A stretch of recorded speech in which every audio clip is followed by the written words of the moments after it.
Hello, so today I'm going to talk about the taper. Good timing, training taper for running because I am doing the London Marathon on Sunday, the 3rd of October. So I'm well into my taper now. So I started reducing my training last week and reducing it a little bit more again this week.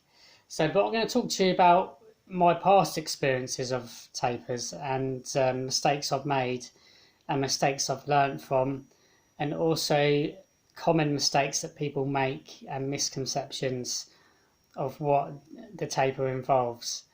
So, firstly, let's get a few bad myths put right out there. So, the first one is, as well as reducing your training, you've got to eat loads of food, loads of carbohydrates. No, that's not what you do, because you think about it, whatever you've done in training, in your long runs, it's worked, or it should have worked, and it's got you through it. So there's no need to change anything now, no need to start eating more, because you're training less. So if you're training less, you don't need to eat more. You just maintain what you've been eating in your training, and it's going to be more than what you need because you've reduced your training. So some people say, you can't ruin your training the last week. It's surprising how much weight a person can put on in 7 days if you reduce your training and eat double as much. Especially it depends what age you are as well. But if you're 40, 50 plus and you're eating double the amount and exercising half the amount, you could put like 3, 4, 5 pound on in a week. So that's one thing to be really careful of, is don't start eating loads more than you usually do. Past experiences. So I was going to talk about another thing that I've done wrong before. Is I've done a really hard intensity run, a track session with my club on a Wednesday before a race on a Sunday.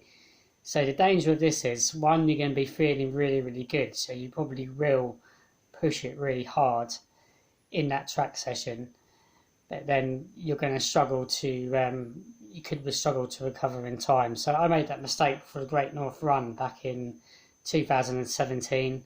Done a track session, really pushed hard because I was feeling good because I've tapered, I've reduced my training, but it took me until about Saturday to recover. My legs were absolutely destroyed and it wasn't a great way to do. So what I do now is take all the intensity out of the last week of training and just keep myself ticking along. Nice easy running, maybe a few short strides every now and then. Strides just means you open up your style, your gait, and you just do like a couple of little sprints at the end of easy runs. So things like that. So no high intensity in the last week. Another mistake I made years ago was I had a really great training block, and at the time I think I was consistently running like 50 miles a week, which back then was the more than I've ever done.